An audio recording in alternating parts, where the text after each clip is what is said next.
Video ini hanya untuk mereka yang punya logika. Bagi yang tidak punya logika, skip aja. Senin 3 Oktober ada dua berita menarik tentang politik Indonesia. Yang pertama soal Nasdem memajukan nama Anies Baswedan sebagai capres. Yang kedua soal PSI yang mengajukan nama Ganjar Pranowo dan Yeni Wahid sebagai capres dan cawapres. Yang satu partai orang tua mengajukan nama Anies si bapak politik identitas. Yang satu lagi partai anak muda mengajukan nama tokoh yang sangat NKRI. Saya mau komentar dulu berita yang kedua yang bikin hidup lebih cerah.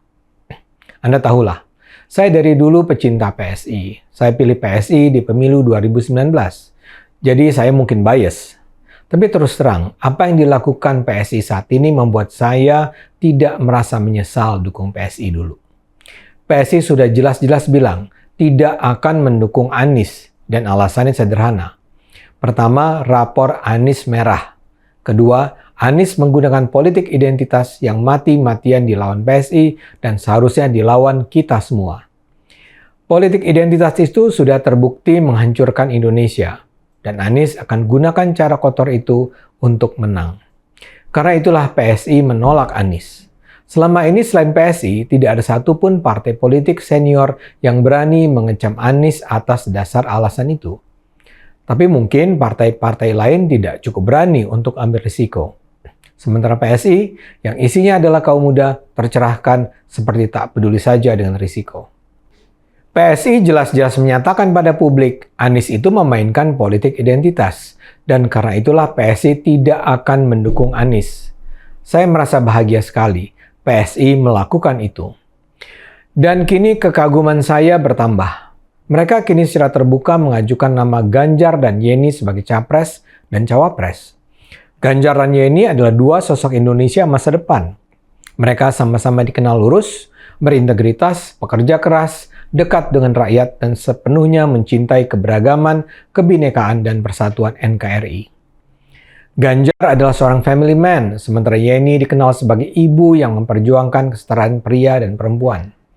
Ganjar datang dari keluarga orang biasa yang sederhana. Yeni adalah putri elit ulama dan mantan presiden. Ganjar jebolan salah satu universitas negeri terbaik di Indonesia. Yeni alumnus Harvard. Mereka sama-sama mencintai negerinya dengan semangat kebinekaan dan persamaan. Ini adalah sebuah duet lengkap. Jadi hebatlah PSI. Tapi setelah itu saya mau komentari berita yang lebih kelam, yaitu dukungan Nasdem terhadap Anies.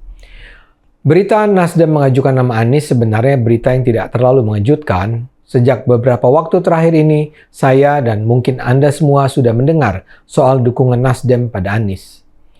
Saya sendiri sudah bikin video tentang topik ini. Saya sampai saat ini masih percaya bahwa Surya Paloh sebenarnya bukanlah pecinta Anies. Agak aneh kan, setelah sebelumnya mendukung Jokowi, mendukung Ahok, dan sekarang dia tiba-tiba saja mendukung Anies. Jadi saya percaya kalau dia boleh memilih, dia tidak akan mendukung Anies yang bapak politik identitas.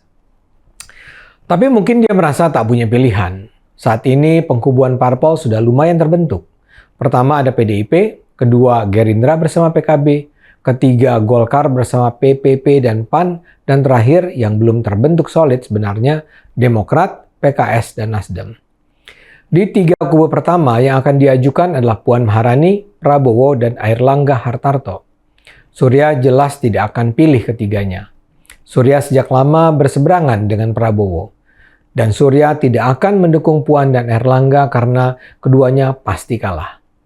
Jadi buat apa juga Surya cuma jadi pendukung salah satu kubu yang mengajukan nama yang pasti kalah. Karena itu satu-satunya pilihan yang tersedia cuma Anies. Kalau Nasdem, Demokrat, dan PKS berkoalisi, suara mereka sudah cukup untuk mengajukan nama Anies. Dalam hal ini Nasdem ya memang jeli. Mereka jadi partai paling awal yang memajukan nama Anies. Mereka percaya cepat atau lambat PKS dan Demokrat akan bergabung. Demokrat memang masih bimbang karena sang bos SBY masih ingin anaknya AHY yang dimajukan jadi capres. Tapi Surya tahu Demokrat lama-lama akan realistis. Kalau Demokrat ngotot dengan nama AHY, pada akhirnya toh mereka tidak akan memperoleh apa-apa.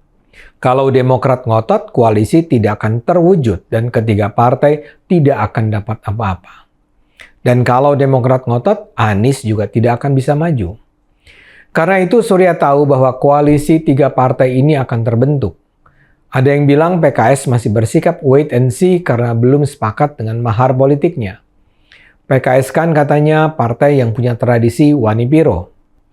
Jadi masih adalah klausul-klausul yang belum selesai untuk membuat PKS bisa bilang mereka menjadi bagian dari koalisi. Tapi kalau itu selesai, dengan segera koalisi terbentuk dan mereka akan mengajukan nama Anies. Jadwal pendaftaran dan pemilihan nama capres dan cawapres sendiri adalah Oktober sampai November 2023. Jadi masih ada waktu 1 tahun lagi sebelum pendaftaran. Kalau begitu, kenapa sekarang Nasdem sudah buru-buru menyatakan pencalonan Anies? Seperti saya katakan, Nasdem ini cerdik sekali. Sekarang dia sudah bisa mengklaim bahwa Anies berada di tangan mereka. Siapapun yang datang kemudian akan dipandang dan diperlakukan sebagai pendukung belakangan. Nasdem akan menjadi pihak yang dominan dan akan menentukan terma-terma kesepakatan bila ada pihak lain yang mau bekerja sama. Kita sedang menyaksikan sebuah pertunjukan yang jelas menggambarkan kualitas partai politik tua dan partai politik muda. Partai politik tua bekerja tidak dengan menomorsatukan kepentingan rakyat. Yang mereka ajukan sebagai calon presiden bukanlah orang-orang terbaik. Mereka mengajukan calon dengan hitung-hitungan politik sempit. PDIP, Gerindra, dan Golkar memajukan nama ketum atau anak ketum. Sekarang Surya Paloh memajukan nama yang dianggap paling bisa mengalahkan para pesaingnya bukan dengan keunggulan kualitas, tapi karena identitas.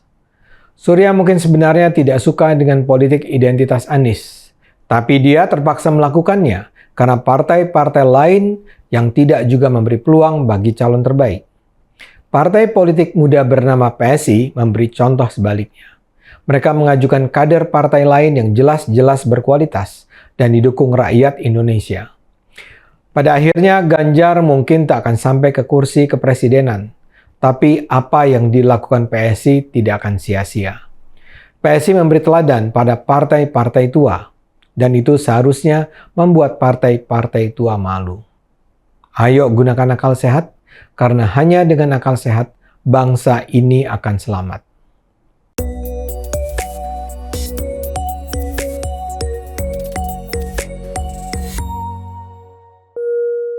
Video ini hanya untuk mereka yang punya logika. Bagi yang tidak punya logika, skip aja.